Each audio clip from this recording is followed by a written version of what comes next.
Hi, Trevor here, reflecting on life through music. Thank you for stopping by.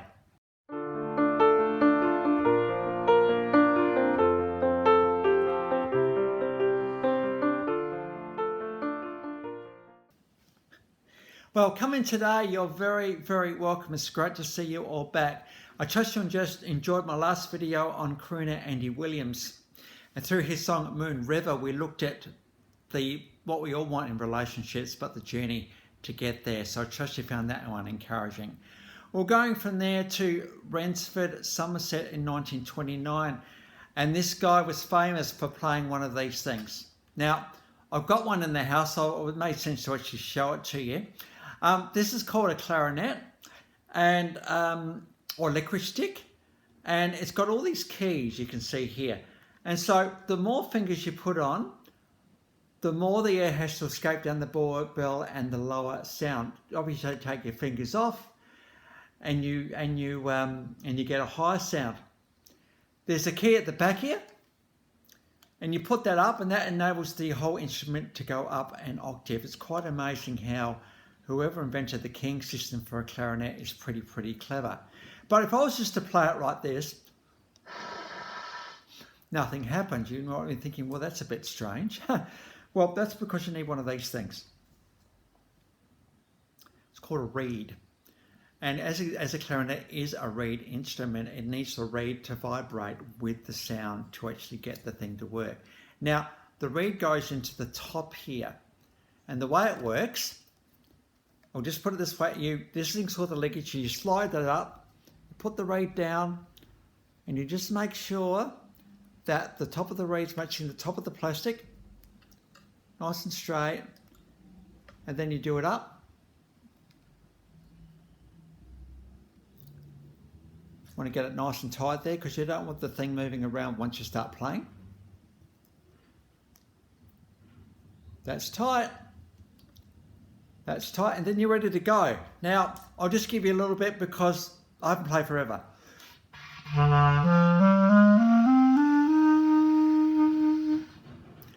That's the basic idea. I tend to play piano a bit more these days than clarinet. But yeah, so this is the instrument that Acker Bilk made famous. So anyway, back to Acker Bilk. As I said, born in 1929 in Rensford at Somerset. He didn't want to play piano. He didn't have piano lessons. He preferred to be outside. And because of that, he had a couple of teeth knocked out out back then. And because of that, he had to change his clarinet style into what is quite a unique sound. He started work in a tobacco factory, putting tobacco and cigarettes. He got drafted in the war and did some service in the Suez Canal as part of the engineers. He came back and got qualified as a blacksmith, but this thing here wouldn't let him go. In fact, he learned how to play this in the Suez Canal, and he thought, well, actually I enjoy a bit of jazz. So in 1951, he joined the jazz circuit in Bristol. And because of that, he got noticed, and he ended up doing a tour in Germany and then came back to London, and from that point onwards, he was a household name. In fact, I've got a clip below, a TV clip of him with a jazz band, If You're the Only Girl in the World. So this is typical jazz. Clarinet goes very high here, and it's just pretty cool to see him singing a little bit as well.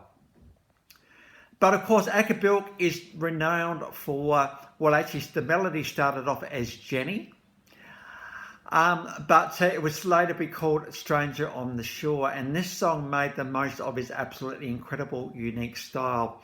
There was some clarinet purists going around at that point saying this guy couldn't play because his technique was supposedly sloppy, but there's a little bit more to his technique because he actually made the clarinet sing absolutely. He had a beautiful baritone sound through it, beautiful vibrato, and because of that, you were captured by a guy that could just play a clarinet. There's two clips below. We've got an early version in the 1960s, and we've also got one from the 1980s. Now, Stranger on the Shore was an absolutely massive song for Acker Bilk. It stayed in the UK charts for 55 weeks and got to #1 in the US charts, certified 1 million copies and gold. And so very significant song in the scheme of things where there's no singing. It's around 1960, Acker Bilk was involved in a couple of movies as well. And he started to go a little bit more into the cabaret circuit because rock and roll and disco was changing everything. But he did get an entrance back in the chart with Aria in 1976. I just want to have a little bit of a look at this song before we move on. The great thing about this song is the space it's got. The melody is just 3 notes. Here, 3 notes there, 3 notes somewhere else.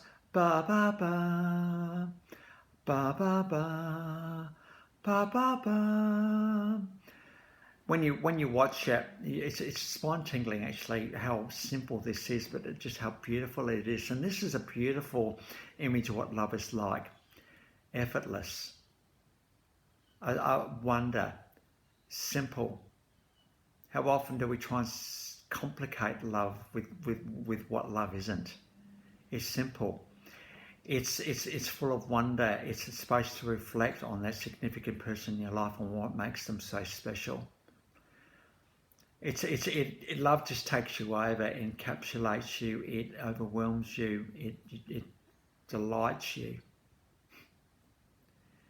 That's if love's left to do what love needs to do. The minute we try to control it, it doesn't become love anymore. Love is patient and kind always, and so it's a bit of a reliable aspect. It's not love that fails; it's relationships that fail often. Love is not the problem; it's relationships that are the problem.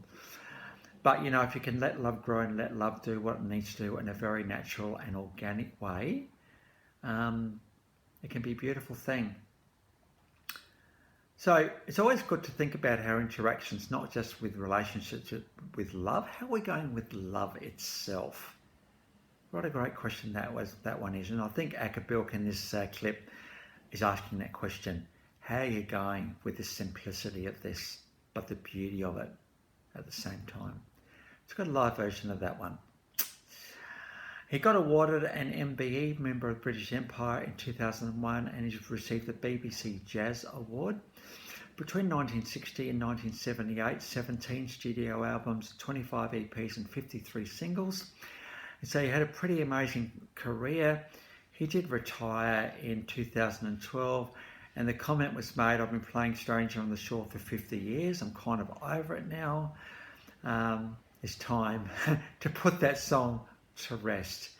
But a legacy he's absolutely left us in this world. And so the links to those, how many you got? 1, 2, 3, 4 clips are in the description below. And I've also included my last video from Andy Williams. So if you want to recap on him, feel free.